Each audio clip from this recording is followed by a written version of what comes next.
Assalamualaikum warahmatullahi wabarakatuh. Kumaha dararamang baraya Almurad channel. Mugia urang sadayana salawasna dipaparin kesehatan ku Allah Subhanahu wa taala. Amin ya Allah ya rabbal alamin. Banget ieu urang ngadangukeun salah sahiji dongeng Sunda anu baris didongengkeun ku Sim Kuring Aldi Mulyana Ramdan. Judul dongengna nyaeta Nyi Roro Kidul. Wilujeng ngadangukeun. Nyi Roro Kidul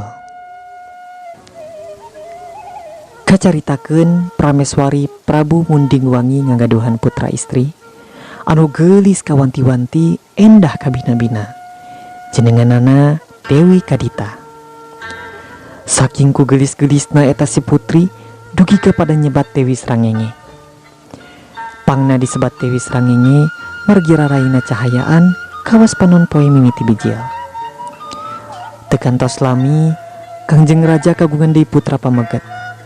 Namung nu ieu mah tiselir jenenganana Dewi Mutiara. Teu disebatkeun saha jenengan putra pameget Kangjeng Raja. Ngan bae Dewi Mutiara ngarasa yakin sanajan anakna lalaki salila aya keneh Dewi Srangenge jeung prameswari pamohalan anakna bisa jadi raja.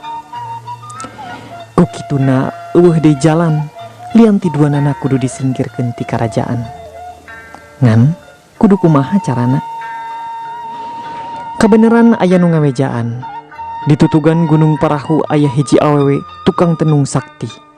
Ngaranna Nini Jahil. Ngedenge eta beja gancang ku Dewi Mutiara disina datang. Barang tepung pok nyaritakeun niatna nyaeta hayang nyingkirkeun Dewi Srangenge katut prameswari. Kumaha sanggup? Ceuk Dewi Mutiara. Tai ceuli atuh nu kitu mah. Tembal Nini Jahil. Tapi entong dipaehan. Cenah deui. Ulah hariwang. Nini Jahil siga nu yakin. Maksud manehna anak jeung indungna rek ditenung supaya beungeutna ruksak. Ingetanana ari beungeutna ruksak mah pasti ku Kangjeng Raja diusir lantaran dianggap wiwirang keur karajaan. Kacaritakeun dina hiji peuting waktuna pangisi karaton sarare tibra. Nini Jahil asup ka jero karaton. Dasar tukang tenung sakti. Eueuh saurang oge anu nyahoeun. Para ponggawa anu ngajaraga kabeh sararena kawas pangke gara-gara ilmu sirep Nini Jahil. Sup manehna ka pangkulaman prameswari terus ngaluarkeun ilmu tenungna.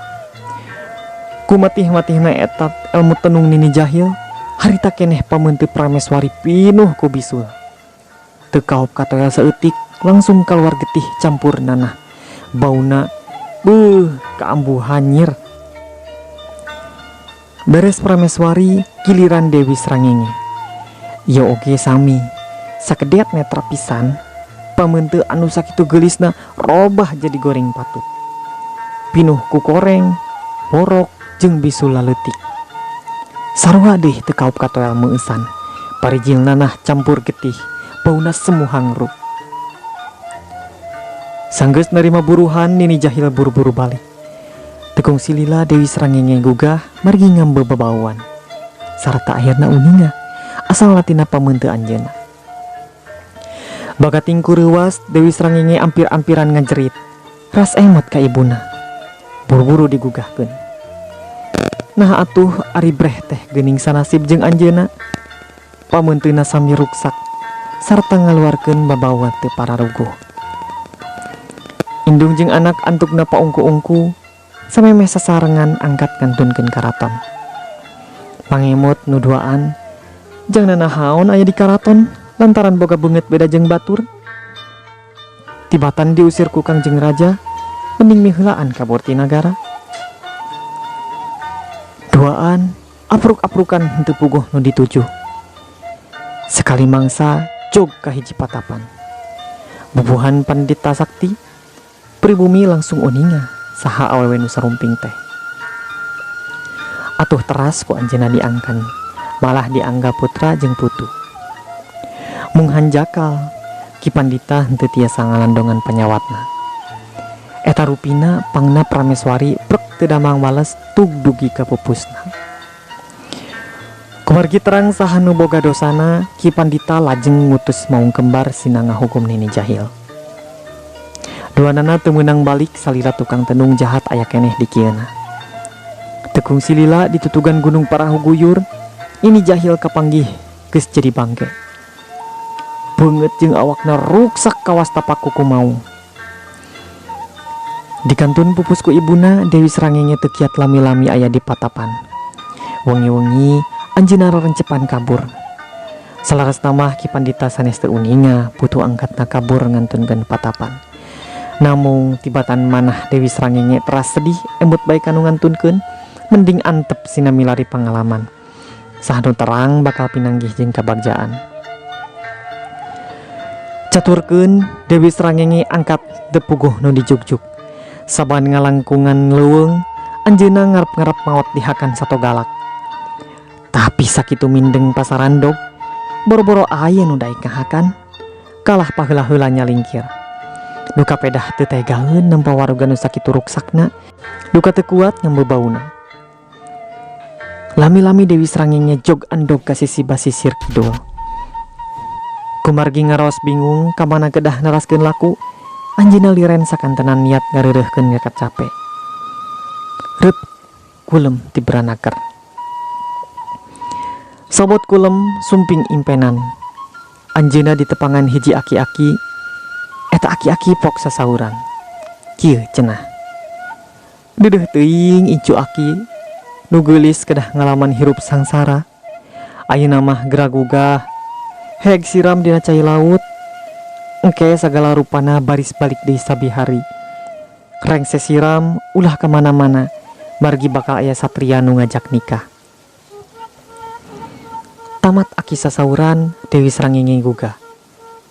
Luak liuk taya sasaha. Iwal aya cai laut nu kacida legana. Ombakna siga nu ngagupayan sangkan anjeunna enggal-enggal siram. Dewi Srangenge gebrus iba kokojayan. Cai laut asin teh karaosna asa seger. Anehna uga anjeunna ngusap rarai, urut borok jeung bisul harita keneh langsung bersih. Kasauran aki-aki telepat, pamantu nu borok geulis bersih deui. Sinarna mencorong kawas panun poe kakara medal. Kantenan Dewi Srangenge pohara bingahna. Anjeunna ampir-ampir teu percanteun kana kajadian nu sakitu matak anehna. Wareg siram kokojayan lajeng ngeunteung kana beungeut cai, katinggal raraina ngagencelang herang. Nurut kana kasauran aki-aki dina impenan, anjeunna henteu ka mana-mana deui. Damelna ngantos kasumpingan satria nu bade ngajak nikah tea. Nganah atuh nu diantos-antosna teu daek sumping. Sadinten dua dinten Dewi Srangenge tiasa keneh nahan kasabaran. Saminggu, 2 minggu, sasasih, 2 sasih Dewi Srangenge saeps kasabaranana. Lami-lami timbul bendu, margi asa dibohongan. Tungtungna jeleng luncat ka laut. Maksad bade luluasan, milih neuleuh ke maneh ka laut. Syukur-syukur mun dihakan hiu raksasa.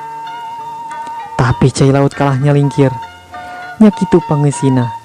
Daratang ngabagiakeun. Tungtungna Dewi Srangenge diangkat janten ratu, nelah Nyai Ratu Roro Kidul. Sanaos kitu anjeunna tetep panasaran, palai tepang sareng satria nu dijanjikeun teh. Cai laut teras diubek, niat milarian satria. Eta sababna pangna laut kidul kasohor gede ombakna. Lantaran hayoh wae diubek-ubek ku Nyi Roro Kidul.